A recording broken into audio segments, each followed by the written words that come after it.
সকাল সকাল ভাবলাম যে কিছু রুটি বানিয়ে নিই, মাংসের ঝোল দিয়ে খেয়ে নেব। আমার ছেলেরা তো ভীষণ পছন্দ করে মাংসর ঝোল দিয়ে চাউলের রুটি। হ্যালো এভরিওয়ান, আসসালামু আলাইকুম। আশা করি সবাই ভালো আছেন। আলহামদুলিল্লাহ, আমি অনেক বেশি ভালো আছি।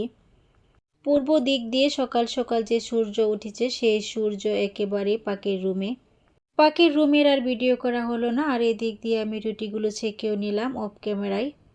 রুটিগুলো ছেঁকা হয়ে গেলে আর দেরি করিনি, গরম গরম ঝোল দিয়ে খাওয়া শুরু করে দিলাম। খাওয়া দাওয়া শেষ করে হাতের সম্পূর্ণ কাজ শেষ করে আমি রেডি হয়ে গেলাম। ঈদের পরের দিন বাইগনার বিয়ে, দাওয়াত পড়েছে আর যেতে তো হবেই। আমার বাসা থেকে বেশি দূরে নাই, সেন্টারের মধ্যে যে আয়োজন করা হয়েছে কাছাকাছি, আর আমি হয়তো সবার আগেই চলে আসছি। আসলে বরযাত্রীর সাথেই আসার কথা ছিল আমাদের, আর আমাদের বাসা থেকে যেহেতু কমিউনিটি সেন্টারটি খুবই কাছে, আমি এখানেই চলে আসছি সোজা।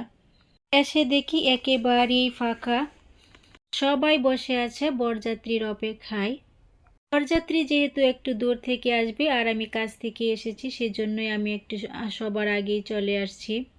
বরযাত্রী এখনো আসেনি আর আমরা এখন খাওয়া দাওয়া করব। আসলে এই ভিডিওগুলো আমি করিনি, আমার ছেলে করেছে। আর আমার পুচকু ছেলে তো শশা খাচ্ছে, সব শশা একেবারে মুখের ভিতর দিয়ে কামড়িয়ে কামড়িয়ে ফেলার চেষ্টা করছে। আর আমিও তাকে শশা দিচ্ছি, কারণ সে তো আর অন্য কিছু খাবে না, একটু শশাই কামড়াবে।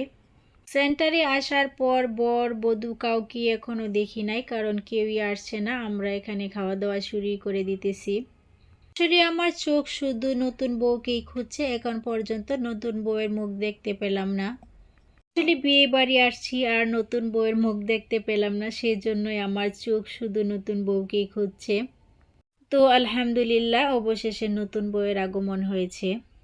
আর এখানে সবাই ছবি উঠাচ্ছে যে যার মতো করে, আর নতুন বউ তো সেজেগুজে স্টেজে উঠে বসে গেছে ছবি তোলার জন্য। কোনো সময় বোন ভাবি ছোট বড় অনেকেই কিন্তু বউয়ের সাথে ছবি উঠাচ্ছে। দিক দিয়ে তো বউয়ের ছবি উঠানো দেখলেন, এদিকে হচ্ছে আমাদের বরের ছবি উঠানো হচ্ছে। এই যে আমার বাইগনাকে দেখতে পাচ্ছেন, সে কিন্তু আসলে সরকারি একটা চাকরি করে অনেক ভালো পজিশনে আছে আলহামদুলিল্লাহ। আসলে মিষ্টি বউয়ের মুখটা দেখেও কিন্তু অনেক শান্তি পেল, দুজন কিন্তু খুব সুন্দর জুটি হয়েছে। নতুন বউ বরের জন্য সবাই দোয়া করবেন, তাদের দাম্পত্য জীবন যেন সুখের হয়, সুন্দর হয়, একসাথে যেন সারা জীবন কাটিয়ে দিতে পারে। বিয়ে বাড়িতে তো খাওয়া দাওয়া, আত্মীয় স্বজনের সাথে গল্প গুজব আর ছবি উঠানো, এটাই হলো বিয়ে বাড়ির পরিবেশ। বাইগনার তো অনেক রকমের ছবি উঠাচ্ছে, চতুর্দিকে সব মানুষ ছবি তোলার জন্য ভিড় হয়ে গেছে। আর আমি তো বলতেছি আমাদের জামাই তো ছবি উঠাতে উঠাতে হাঁপিয়ে যাবে, অনেক ছবি উঠানো হচ্ছে। তো একদিনেরই তো ব্যাপার, সবাই ছবি উঠাচ্ছে, অনেক আনন্দ করছে, খাওয়া দাওয়া করছে, সবাই সবার মতো বসে আছে, গল্প গুজবও করছে। বাইগনা আর বাইগনা বউকে দেখে আমার ভীষণ ভালো লাগছে, তাদের দুজনের জুটি কিন্তু অনেক সুন্দর মানিয়েছে।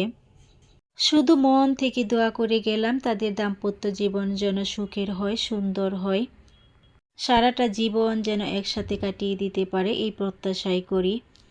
সবাই ভালো থাকবেন, সুস্থ থাকবেন। আজকের মতো বিদায় নিচ্ছি। আল্লাহ হাফেজ।